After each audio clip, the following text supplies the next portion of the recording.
ranking pakietów rozgrywki do The Sims 4 oraz w jakim miesiącu warto kupić dane rozszerzenie. Podsumowanie roku 2022. Hej, to Aquamaryna, witam wszystkie rybeńki w 10. Simsmasie i w kolejnym rankingu. Przedtem był ranking miast oraz wszystkich dodatków, teraz przyszła pora na pakiety rozgrywki, więc zapraszam Was na kawusię lub herbatkę, bo pogadamy sobie o aż 12 rozszerzeniach.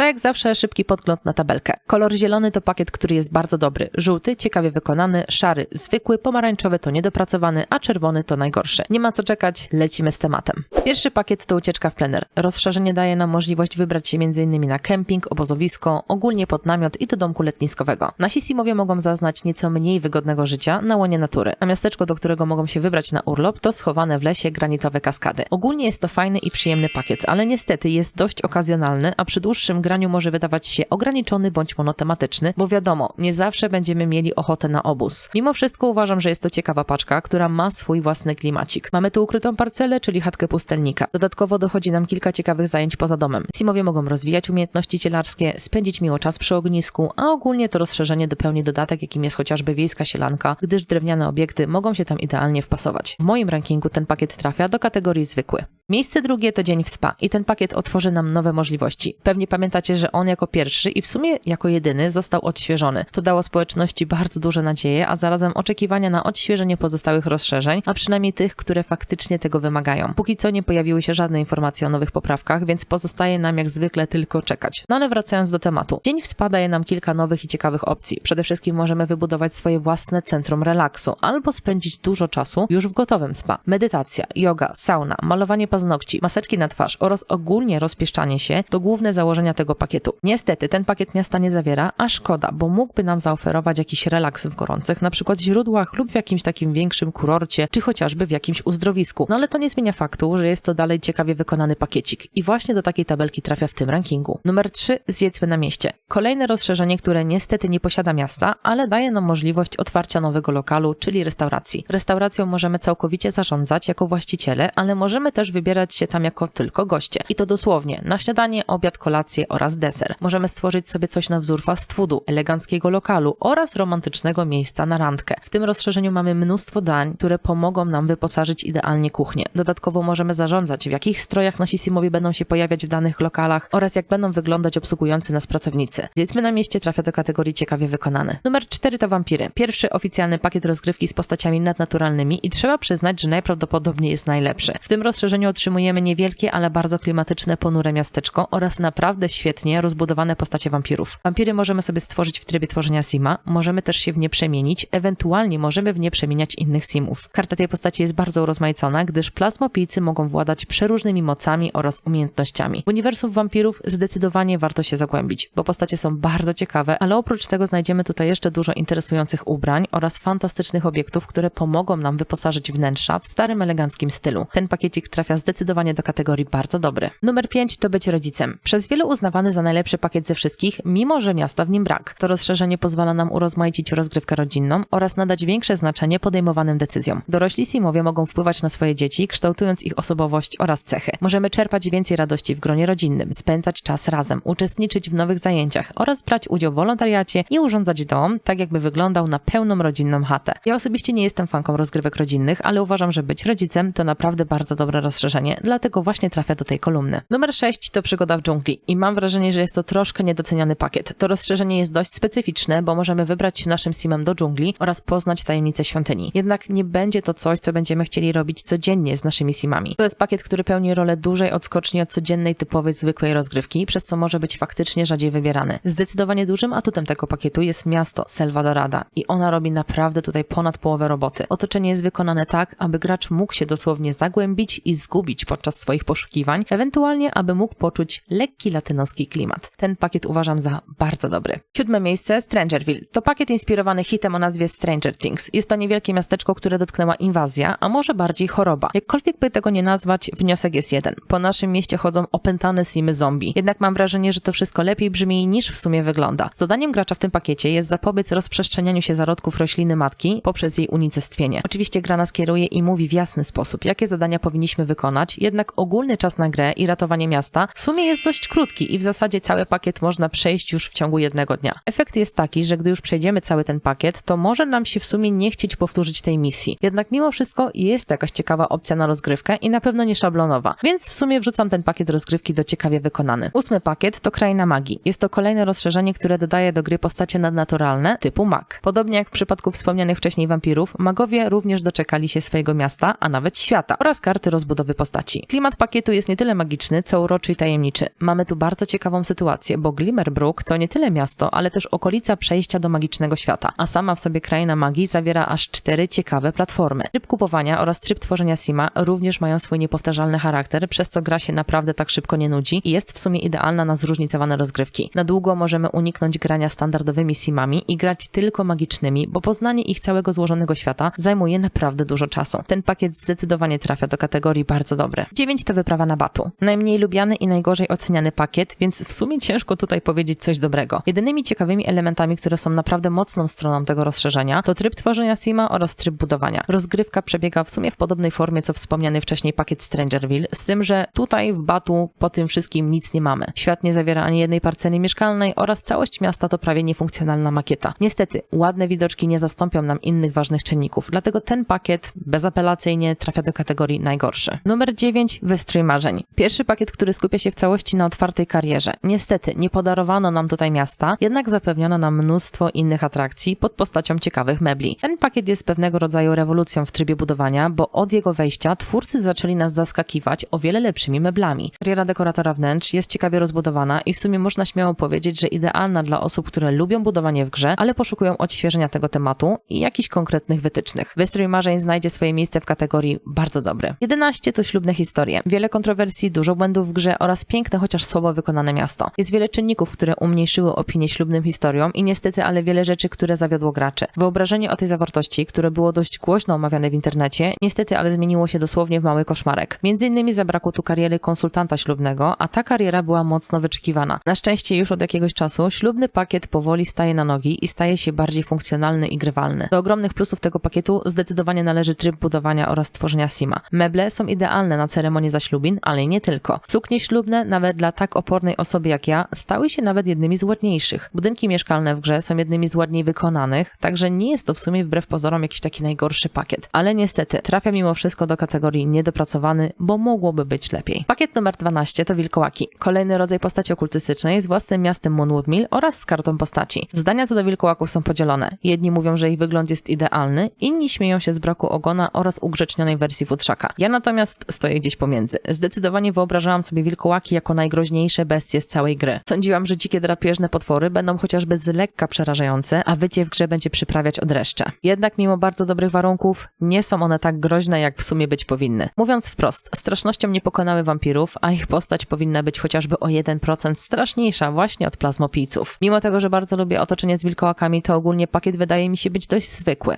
i w sumie do takiej kategorii trafia. Teraz pokażę wam, w jakim dokładnie miesiącu najlepiej kupić dane rozszerzenie, jeśli chodzi o klimacik.